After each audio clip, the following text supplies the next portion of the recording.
بكوباية شعرية هقدر أعمل حلة في 5 دقايق وأنا واقفة في المطبخ. عندي هنا هجيب طاسة وفيها معلقة سمنة بلدي وهنزل بيها بكوباية شعرية وأحمرها كويس في السمنة، وبعد ما أنزل بيها هنزل كمان بكوباية مية وهوطي عليها النار خالص.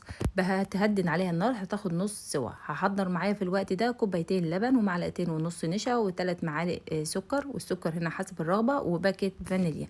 هنزل بيه مع الشعرية بعد ما استوت نص سوا على نار هادية، وهفضل اقلب فيهم لحد ما يبدأ المهلبية تربط معايا، وبعد كده هطفي النار.